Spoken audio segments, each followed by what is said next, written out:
বন্ধুরা, সমুদ্রে এসে একটা কি সুন্দর শঙ্খ পেয়ে গেলাম, কিন্তু শঙ্খটা হচ্ছে জ্যান্ত আছে। আমি ওকে জলে ছাড়বো, দেখি কেমনভাবে যাচ্ছে। অবশ্য জ্যান্তই ধরেছি। একটু জলে নেমেছিলাম, দেখি ঘোরাঘুরি করছে, আমি ওকে ধরে নিয়ে এসেছি। অবশ্য এখানে ছাড়লাম, তোমাদের দেখাবো যে ও যায় কি না। শুধু জলটা আসছে, দেখো ও যায় কি না আমি সেটা দেখবো। ঠিক আছে, তোমাদের দেখাচ্ছি শঙ্খটা, দেখো কত সুন্দর। ঠিক আছে, আমি আরও একটু ওকে জলে দিয়ে দিলাম, দেখতে চাই যে ও যাচ্ছে কি না, কী করছে সেটাই আমি দেখবো আর তোমাদেরও দেখাবো। দেখো খালি, অবশ্য ওরাও তো প্রাণী, হয়তো আমার আওয়াজে ও যেতে চাইছে না, কিন্তু আমি দেখাবো যে ওর পাগুলো দেখাবো। দেখো তুলছি, দেখো পাগুলো দেখো, দেখো ভিতরে ওর পাগুলো রয়েছে, দেখতে পাচ্ছ? দেখো কত বড় বড় পা। ঠিক আছে, খুব সুন্দরই লাগছে দেখতে, খুব সুন্দর লাগছে।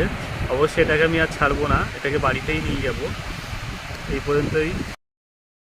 এই কাকা হচ্ছে মাছ ধরছে, এখানে জাল পেতেছিল, জালে দেখো মাছ পড়েছে, কাকা মাছ তুলছে। কত মাছ পেয়েছে দেখো, সামুদ্রিক মাছ, ভোলা মাছ, কত কিছু মাছ দেখো কাকা। আরও আছে, এতটা জাল আছে।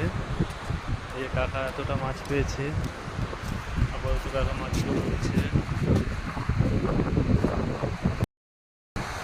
দেখো বন্ধুরা, যে দীঘা সমুদ্রে কত কিছু থাকে, মানে কত জন্তু জানোয়ার থাকে, কিন্তু আমি আজ পর্যন্ত কোনো দিন এটা দেখিনি।